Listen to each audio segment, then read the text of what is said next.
Hello my friends, John LaRuffa here with another Straight Up Solo. And in this episode, we're going to take a look at Great Western Trail, Argentina. So we're going to see how this game plays from a solo standpoint. I'm going to specifically try my best to focus on the differences between this and Great Western Trail 2nd Edition, along with some of the flavor of what Rails to the North added to 2nd Edition as well. Since I've done previous videos on that one, feel free to watch it and get a full feel of that, but I'm going to specifically try to give you a compare and contrast a little bit on this one. All right, let's get started. Okay, folks, and as usual, please like and subscribe to my YouTube channel if you haven't done so already. And if you have, thank you so much. I really appreciate it. Because this one's so big, I'm going to zoom in a little bit on certain things to give you a flavor of what's different, and then I'm going to set it up and do a couple turns. So first, we're going to start with the player board itself. You can, let me move this. You can see here that the player board has a full additional worker over here, which is the farmer. And the farmer's deal is what they did. What they did was they replaced the bandits or the outlaws or the whatever you want to call those other ones that used to block the paths, right? And they replaced them with these farmers, which you can help by exerting some work, all right? And the work value is what was written on the bottom here. So in this case, this guy's work value is 4. So how do you help him? Well, some of your different people can help with work value, but for the most part, you discard cards that have a specific amount of work value from your hand in order to help them. And then you're going to take some exhaustion cards, which are basically dead cards in your hand that you're going to want to get rid of. You can discard at the end of your turn, or you can hold them. And if you hold them, then you can get them out of your deck at the very end when you do your usual loading. The only issue with that is that they take up space, and so they're kind of duds. If you don't get rid of them, they're worth -2 points at the end of the game, so you want to get rid of them. So that's one major new mechanic. Now, why do I get farmers? I get farmers because I need to get grain. And in order to get grain, each time you hire a farmer in here, it will help you with that, or it'll help you load some of your discs on these 3 port cities, which I'll show you in a minute. But that's one thing that's important. The other thing is that you have certain buildings that pay you for grain in as far as the certain number of farmers that you've helped or you have on your board. I shouldn't say help because you can also not help them. So over here, you can see that building there. You get 1 grain per farmer you have on your board. Now, if you decide that you don't want to help the farmer or put the farmer on your actual board itself, you don't have to pay the fees here, and you can leave them face up in their specific color. And you do that to fulfill the old kind of style bonus cards that you'd have. So there's a little bit of a difference there right now. You can either use them for what they do for you, or you can hold them for the bonus. Okay, so that's one major difference in this game is the grain track, how it relates to these farmers. The farmers are new. There's also a bonus action or a auxiliary action that has to do with grain. You can buy grain or you can use grain to get some money and to get some temporary prestige for your cattle, or breeding value, pardon, for the cattle. Okay, so that's the first thing. The second thing you can imagine is that the buildings themselves have been changed to incorporate more of the grain usages, right? And also the farming help. So these other ones are sort of similar, and obviously they're two-sided, so I'm not going to show all of these sides, but they allow for you to do a couple things. Number one, I said the grain farmers, but number two, they also allow for you to do different loading things. For instance, step 1 here is a bonus load. So if I built this building, I could get a bunch of grain, money, and then do a bonus load action where I sell the grain to those cities up top. And as you can imagine, there's all sorts of variety here, and you can take a look at that if you want. You know, in the player aids, etc., that are or not the player aids, but the pictures that are out there and show the buildings and all that jazz. So that's the situation here. Everything else is fairly similar to the original game, where you can boost up your movement by going over here. You can boost up your hand size. You have the same kind of temporary markers. And you can also boost up permanent work. So discarding these will give you some permanent work value like it is when you have it on your helpers. So that's the first thing. Second thing you can imagine is that there's new variety of cattle. All the cattle are fairly similar in this game in the kind of cattle. You know, you've got your cheapest one. Basically, you have your cheaper ones, your medium, and then your large, or well, I shouldn't say large, but the ones with the biggest load value and points, etc. But they all have work value that can help you with those farmers. And then there's even this category down here, which doesn't give you a lot of points and is really cheap, but it's a decent amount of work value, so that can help clear that. So that's the difference in the cattle. Not too many mechanical differences.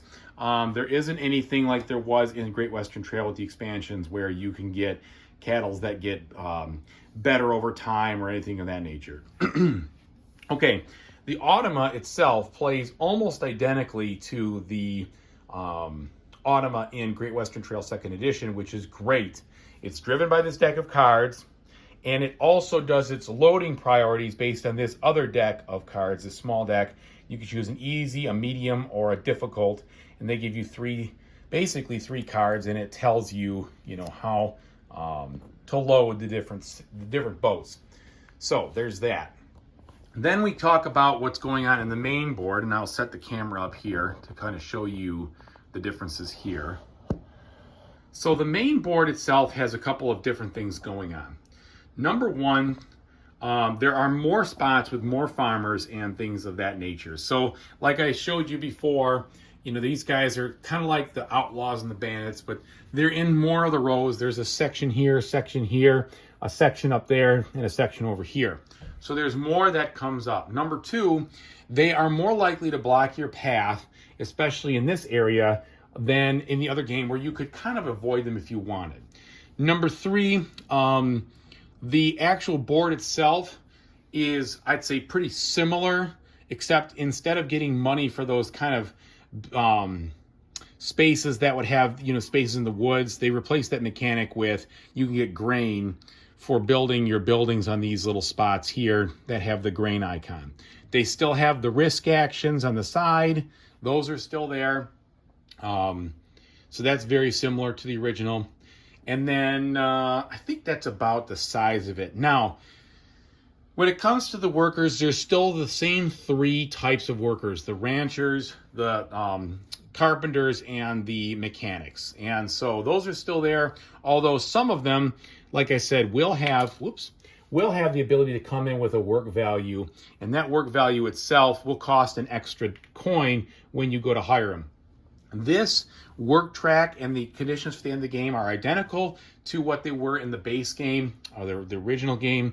As you draw more and as this token goes down, the available worker market changes. But in this game, besides just the cattle, I'm going to just set this right here. Besides just the cattle that gets redrawn, there are these spaces right here. There is a yellow, a green, and then a purple. And that corresponds to the different ships that are out here to load on.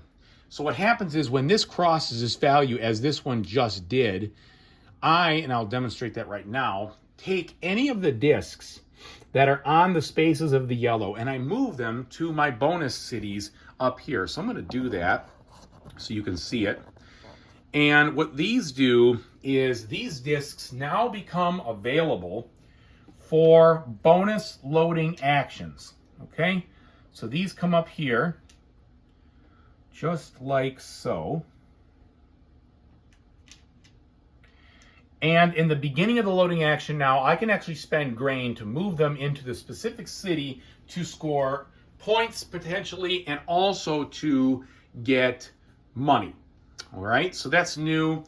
The difference between the one spot on the left and the two spot on the right is the two spot comes with a couple of bonus grains, so it makes it easier to load. And some of the condition cards are going to point out, you know, like this one says, you got to have a disc in the west end. Come on, you focus thing. In the west end, there we go, of one of the three districts. Now these are double-sided, so they can both go either side. But basically what you have here, and I'll show you this one up close, is you put these down to tighten up the board, because otherwise there'd be too many spots. You put those down, and like I said before, when you have these discs in those areas, they're worth points at the end of the game. If you pay the grain, you can move them down here, get money, get also more points. Even to the point where 20 points there. If you have 9 grain and you can load this into Liverpool, you know, you'll then be able to get 20 points. These can be pretty substantial. That's the first, I'd say, the one of the biggest differences in the loading of this one is there's more to it with the loading. Okay, now, since I went ahead and I got those 3 cards loaded, what you do then is you remove these cards from the game and you draw 3 new ones to replace them. So I've got a value 4, and now I have a value of 13, and I have a value of 16. Now those don't load, but they are worth a bunch more points. So now, where none of these starting buildings were really worth points at the beginning, besides the 0 and the 18, which function kind of like the worst space, which gives you money, but you lose points, and the best space, which gives you 12. These initially load, and now they're replaced with ones that will score some points. So that is the major difference, I think, in what's going on with this game, is that that mechanic has been flushed out and done in a different way. So to go through what it looks like when you finish this, when you go around, and again, this is like one fancy rondelle, so to speak. It just twists and turns. But when you go around this board, when you get to the loading step, the first thing you're going to do is decide, do I want to spend some grain to move my existing tokens over there, off there, and onto the different ports, okay? Then you're going to do, just like you did in the old game, you're going to sum up the difference in cards. And to be clear, in case you don't know the old game, what that really means is, that means you are going to take your hand and you're going to use just the different types of cattle to come up with your base breeding value. In this case, these are 3 different types of cattle, so that would be 6. Plus, I would then add any of these temporary ones and spend them if I wanted, and that could give me 7. And if I got 7, that means that I could come over here then and load on any space that's equal to 7 or less. Paying some of the grain, so these all now have grain costs. If I can't pay the grain, I have to pay some coins, 2 coins per grain, and potentially getting the bonus, if there is one, for instance, like this guy right here gives you a bonus, right there. He gives you a bonus card, okay? And the objective cards that we'll talk about here in a second, or just sitting there for the end of the game scoring, or potentially being moved up so you can then transfer them to the port there. So it's a lot more interesting than just delivering to the towns. And I think that's one of the main benefits and bonuses about this game versus the base game, is that where you're loading becomes more interesting because it's a little more intricate. You can do more things with it and more things happen because of it. Then, just like the original game in spaces 4, 5, and 6, you choose one of the 2 people and you put them on the assigned place in the map or in the worker space. And that's pretty much what you've got going on throughout the whole thing. So now, I'm going to go ahead and set this down here. And we are going to take a couple of turns so that you can see kind of what the game feels like. You can also see what the solo mode feels like if you haven't seen that already. So you'll get a good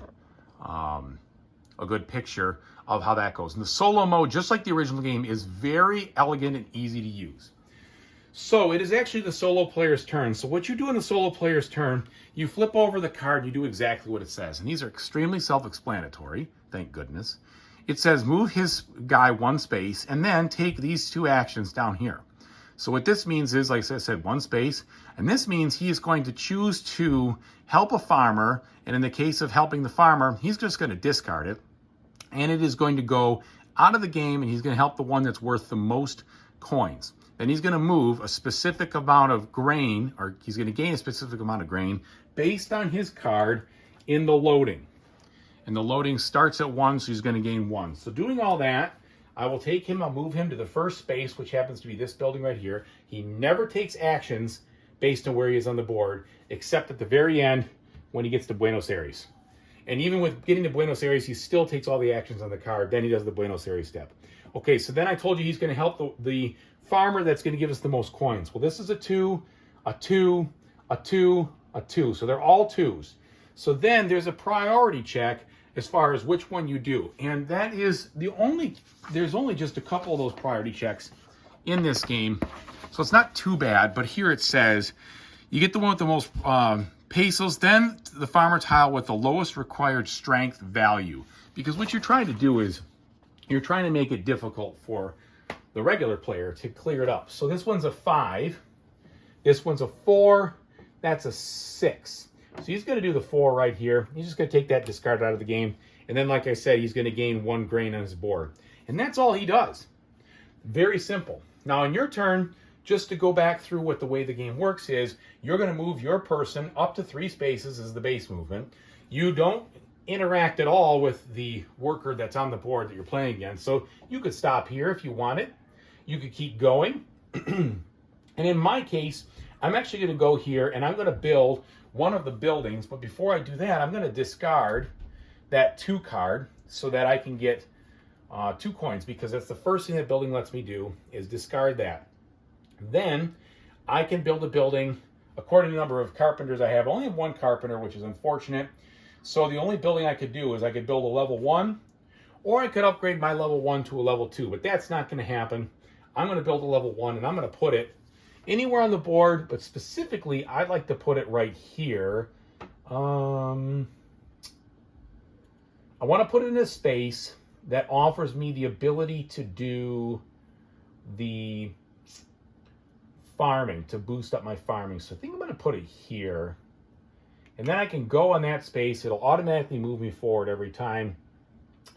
Gives me the option to do some stuff there. And just going here will help increase this spot. Now, I always thought this was tough. You know, this one's supposed to reward you for every spot that's in a farm area. And I guess you can see that you're touching farms. But it's like the icons on the inside. Why don't they put it on the outside? It would just be easier. Anyway, it's not a big deal. So I put that down, and I actually don't even have to spend money because there was a 2 pesos discount for that. And my turn is over. Okay, so then it would come back to him. We'd follow these turns in the same way. And you get the idea. If you want a little bit more of a playthrough, you can watch my Great Western Trail 2nd edition to see more of that action. But basically, we're just going to keep taking turns going around this rondel until we get to the Buenos Aires spot. We do our loading, and then, you know, we start over again and keep doing that until this worker marker gets to the bottom. Now, one thing I forgot to mention, this is new.